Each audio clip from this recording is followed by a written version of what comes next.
right into conduct of business. Our first item is receive a report on the July 4th, 2016 fireworks activities.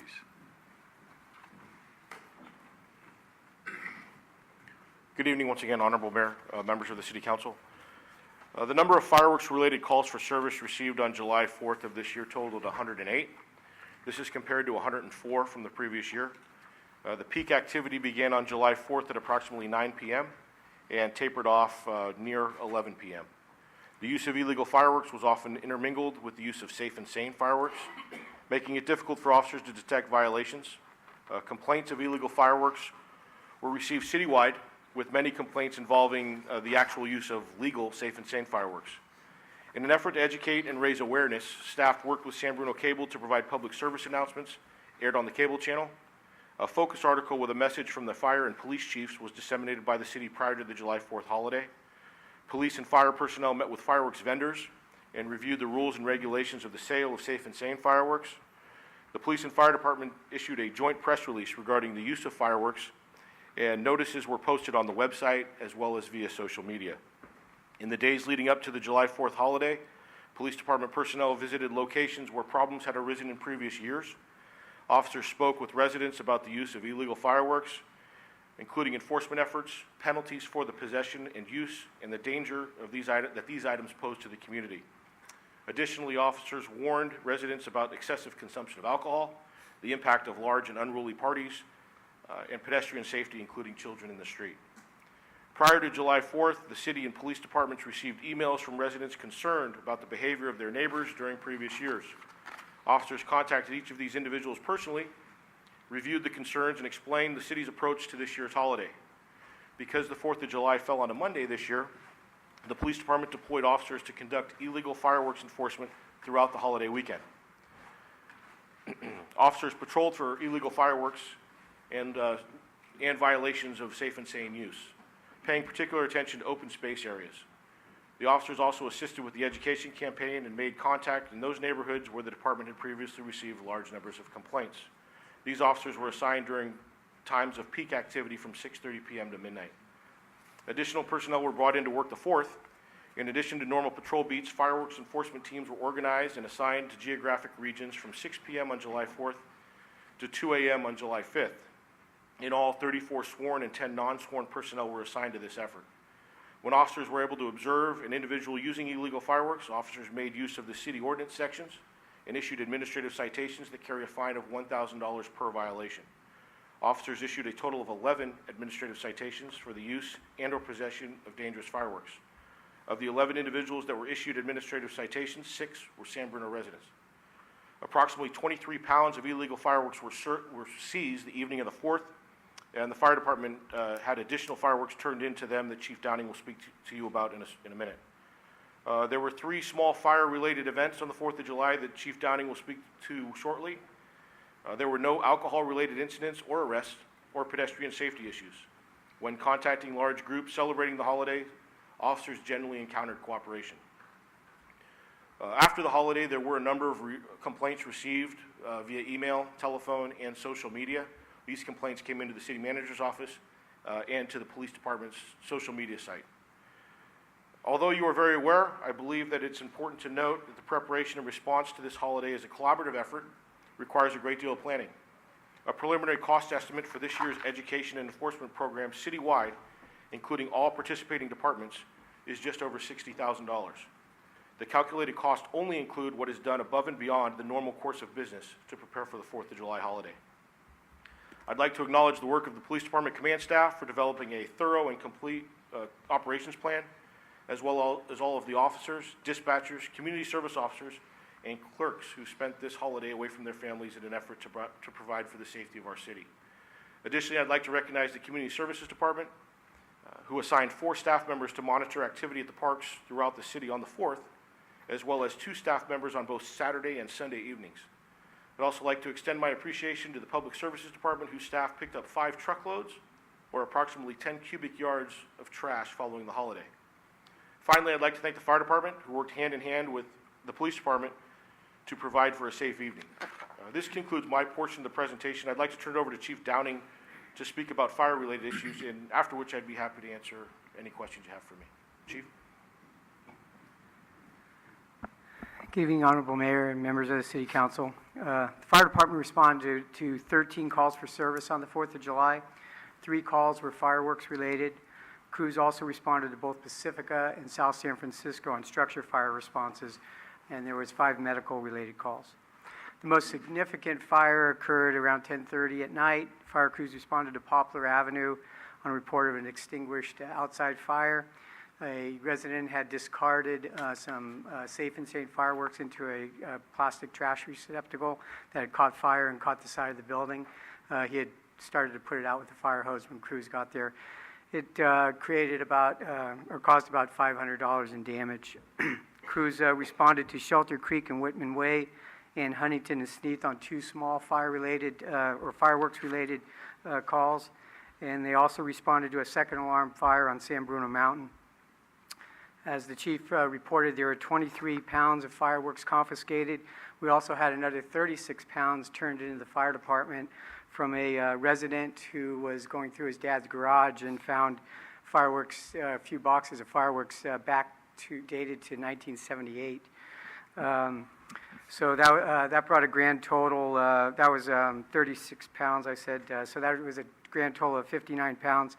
Fire Marshal Allen will dispose of these this year at this year's and last year's collection, because they didn't have a collection through CAL FIRE at Coyote Point on Friday the 15th, this Friday.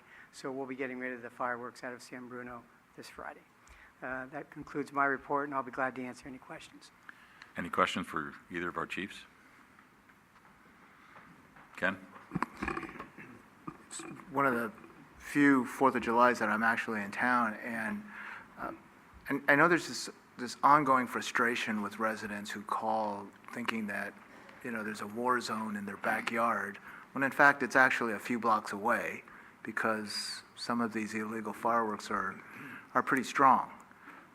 So how does police respond to, you know, to those inquiries? Because there's a lot of criticism that the police are just, you know, sort of going around and, you know, observing, but not really trying to, you know, to catch them. But I mean, we know how difficult it is to catch. So if you can just expound a little bit on how you respond and what does it entail to actually catch someone? Sure. We respond to every call for service, which is a little unique. Not every agency does that on the 4th of July. We make a point to respond to every call for service, every complaint of fireworks. In reality, if you were to call the police about illegal fireworks, we're not going to catch the person who just lit off the illegal fireworks, but it does point us in the right direction. So it points us in the right neighborhood. And I examined our calls for service and the areas where the administrative citations were issued, and they corresponded with the number of calls for service and the administrative citations. 11 administrative citations in a 2-hour period is pretty good for the difficulty, as you mentioned, in identifying these folks. Most of these fireworks are intermingled with Safe and Sane. It's not a situation where we're going to conduct unlawful searches of people's belongings to seek illegal fireworks. We're not going to crawl over fences or crawl into people's backyards. So when we were pointed in the right direction by the calls for service, it gives us the area. It kind of gives us an idea of where we would be looking for these things. We deploy all of our officers on the 4th of July. We're wearing uniforms for safety purposes. However, several of them were in unmarked cars, which makes it a little bit easier. Our tactics were a little different this year as we deployed officers to, once we found out where those areas were and what areas were busier than others, we had officers get out on foot and walk up and down the block to monitor what was going on. And in fact, those are the instances where we located people lighting off illegal fireworks. I was in an unmarked car that evening, and I was able to drive up on somebody who was using illegal fireworks, and they were issued a citation. So you're right, it's very difficult. When we do get the call, the frustration, I believe, of the caller is that the person that they're seeing do this is probably not the person we're going to catch. However, if there's a frequency in that area, we may catch them later on, or we may catch one of their associates doing the same type of thing. So that's our approach. We break down the city geographically, like we do with our beats, and take that type of approach. Great. Just a couple of comments. I received a lot of complaints in person, a lot of complaints by letter, also by email. I rode along with the chief and Commander Caldwell for a couple hours that evening. It got pretty exciting as the night grew darker. But I believe, Chief, and correct me if I'm wrong, you actually have to see them, catch them in the act. Is that correct?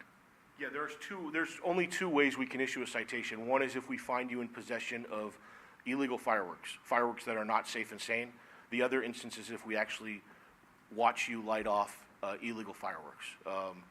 I'll be honest, both instances are difficult. Our officers did a great job, especially those on foot, in identifying people who are lighting illegal fireworks.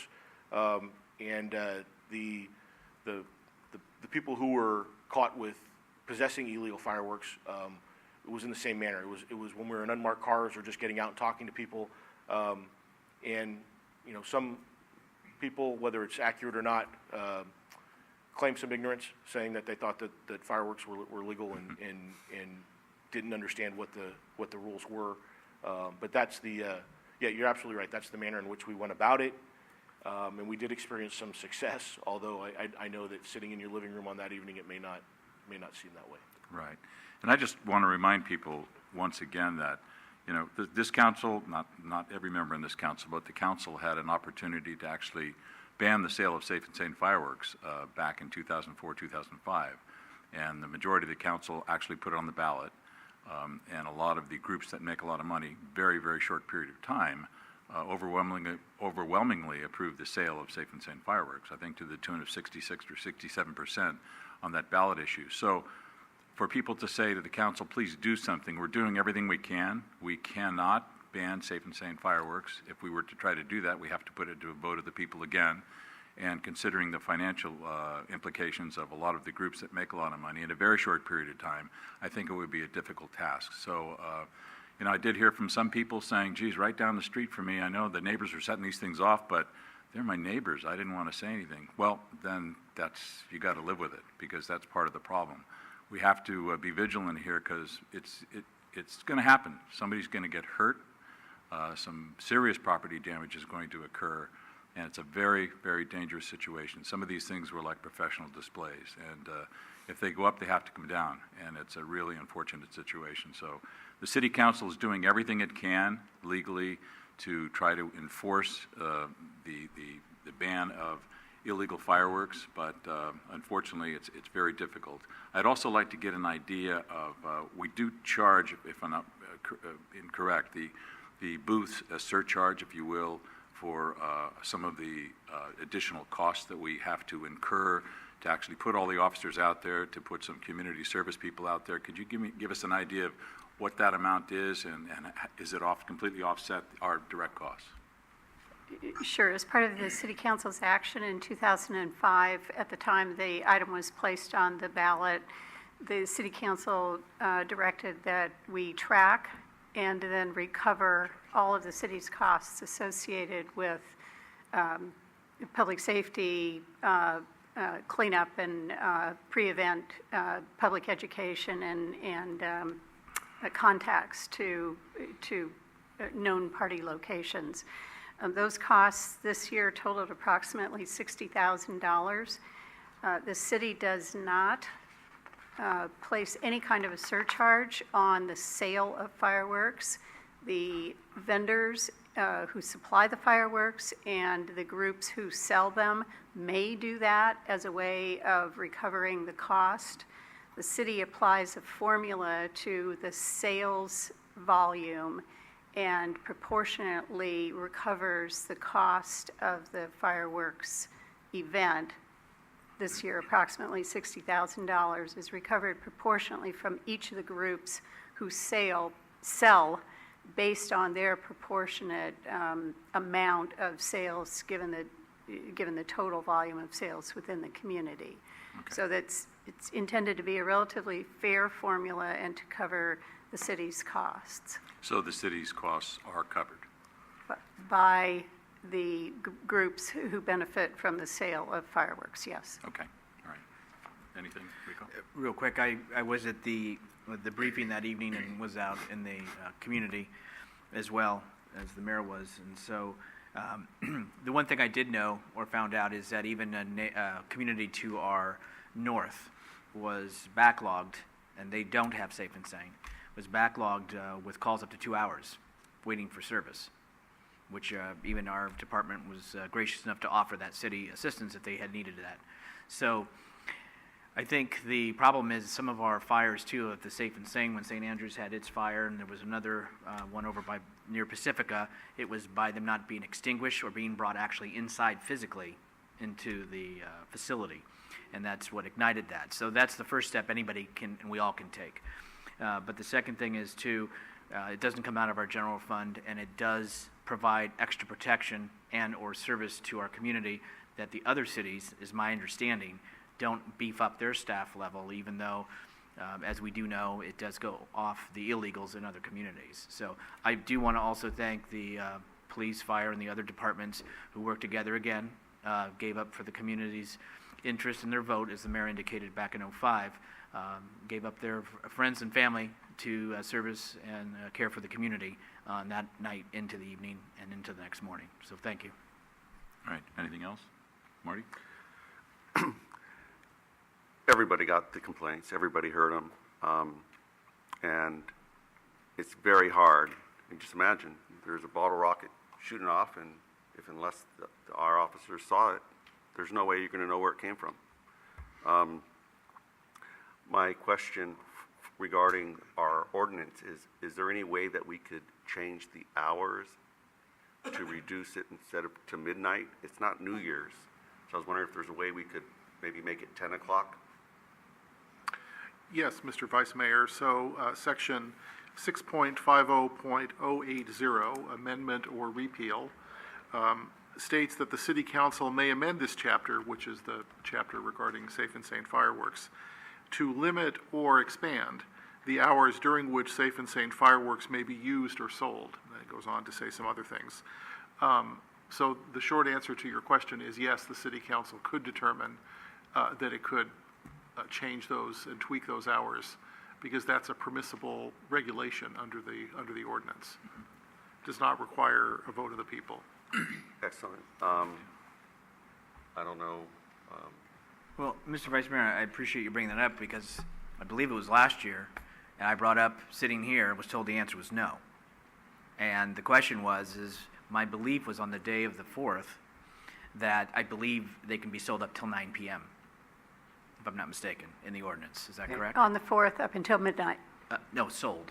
Sold. Oh, I'm sorry, sold. I believe that's correct, yeah. So my point of that was, I think even some of the users, in order to have our law enforcement and fire not having to double check on the booths and being out there while it's still light, having the booths be able to close down and secure all of their items while it's still light, I believe we should roll back when that gets cut off, whether it's 7 p.m., so it's still daylight, people can get home, and our public safety personnel can get on the street and get to the next course of what they need to deal with in the community. So I appreciate you bringing that up, because last year, I guess things change in a year, but last year I was told it was within the ordinance and only it could be passed and changed by a vote of the people. So glad to see we have some alternatives. What would be the step that we would go ahead and do that, Mark? So the City Council could direct staff to bring an ordinance to the City Council for review, introduction, and/or adoption. Okay. I think that's a good idea. I would like to see that done. Right. I so move. 10 o'clock? Or are we No, out of order it here? has to come back up. Okay, you have to bring it back for direction. We'll bring it back and provide some alternatives for Okay. you. All right. Great. Thank you. Thank you. Thank you. Anything else? Okay. Thank you, guys. Thanks, chiefs.